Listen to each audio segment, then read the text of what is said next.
Hi, my name is Mark Adams, and welcome to the Private Label Report. This is a podcast where I invite you into my office and we talk about all things Amazon private label selling. Pull up a chair. Let's get started.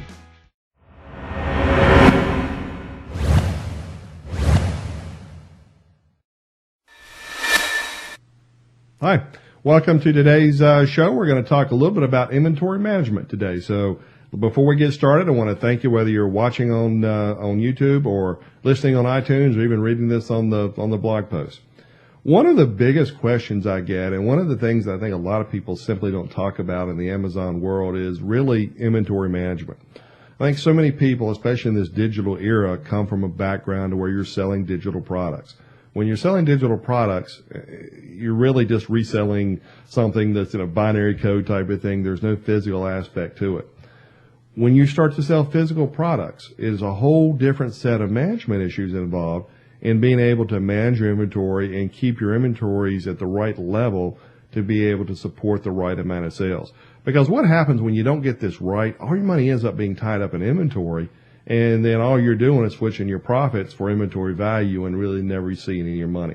So what I really want to talk about today is just kind of making sure you understand some of the concepts of inventory management, talk about some of the things you can do to do it better, and introduce you to a couple of terms that ultimately will help you be able to focus on better inventory management.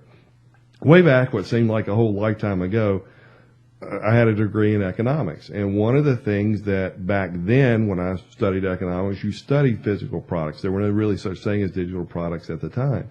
But it was drummed into us over and over again that one of the things you had to manage was what's called, well, two things really. One was what's called inventory turns, and the other was what's called your velocity of money, which are basically economic theories of how to better manage your inventory.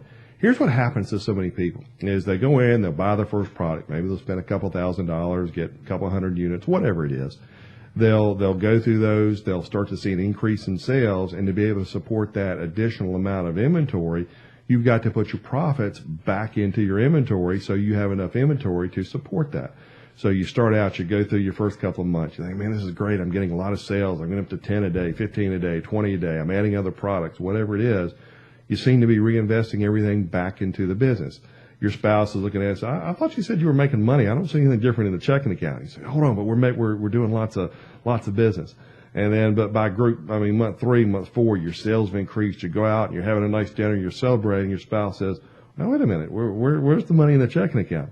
And you look at this, and maybe by 6 months, maybe you've built, insert whatever number you built, a $50,000 a year business. Call it $5,000 a month, $10,000 a month, 20, whatever number you created. But what has happened is all of your money has gone back into building and supporting that inventory.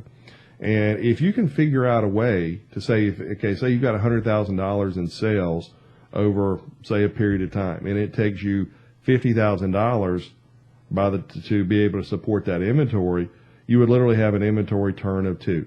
Your quantity into your inventory value into your amount of sales, right? But what if you could find a way to be able to only carry $25,000 of inventory to support $100,000 in sales?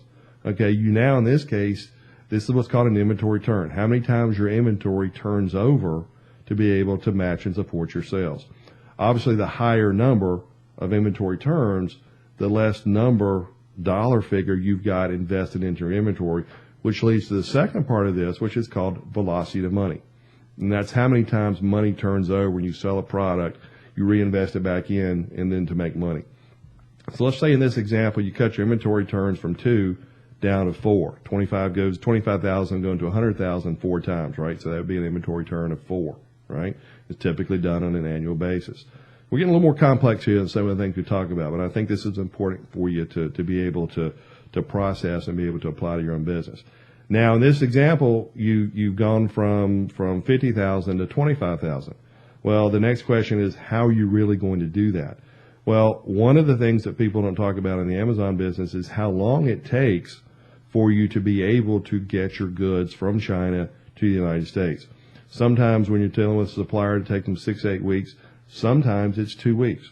Now, what I would go back and suggest, and we're not going to do all the math here today, but if you were able to find a supplier where you could order that would have a faster turnaround time, or either would allow you to get smaller quantities So you could replenish your inventory faster and get down to that smaller or that greater inventory turn of 4 in this example.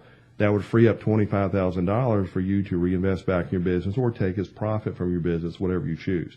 So let's say you found a supplier now that you can cut your production times, you can cut your shipping times. One of the questions here, and we'll do this on another video, but should you do air freight or sea freight? Air freight sometimes is always more expensive than sea freight. However, you can get in smaller quantities and you can get it delivered faster to you. So sometimes, even though you're paying more, it's better for your velocity to money, which is where we're going next, to be able to pay air freight than have it take 2 months for it to get here from a sea freight, and you have to invest all your money in inventory. You got no money left over for anything else in some examples. But anyway, so okay, if you understand inventory turn and you've been able to work on that, been able to work with your suppliers, the next thing is, let's just say you have another $25,000 to invest. In this example, and again, just to make the math easy, let's say you go and buy 5 more products. You watch your inventory turns, you manage your inventory, you keep your inventory value very low relative to your sales. Just by increasing that one product from 100 down to, or from 50 down to 25, you've been able to buy 5 more products. And as you sell that throughout the course of the year, let's just, again, who knows whatever else, but let's say you turn those other products into another $100,000. By managing your inventory and assuming you got a 50% margin, just by decreasing your inventory, better managing your business, you've been able to generate, say, another $50,000 just by better inventory management.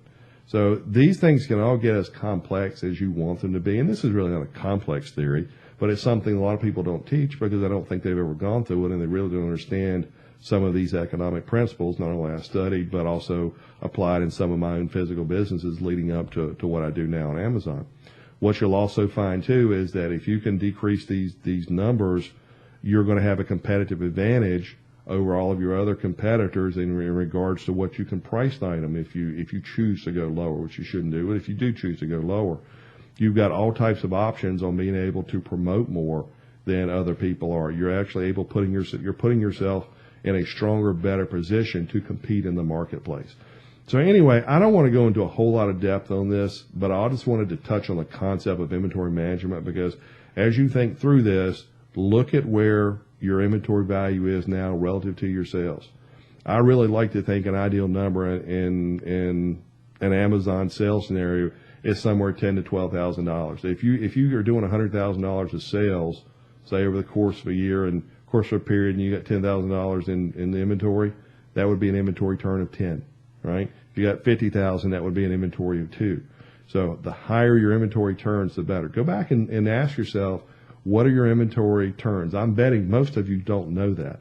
Go back and start tracking that number and see if you can figure out ways to decrease your inventory and get that money back to increase your inventory or your velocity to money into other items. And that way, at the end of the calendar year, I promise you, you'll have a whole lot more money in your bank account than what you do now. And then you'll finally be able to go out and have dinner with your spouse and say, look at the bank account, it's grown now. But anyway, thanks very much for listening. And if you'd like some more information, you can always go to our website, which is markscottadams.com/free training. But again, thank you for being here, whether it's on iTunes, YouTube, or on the blog. See you next time.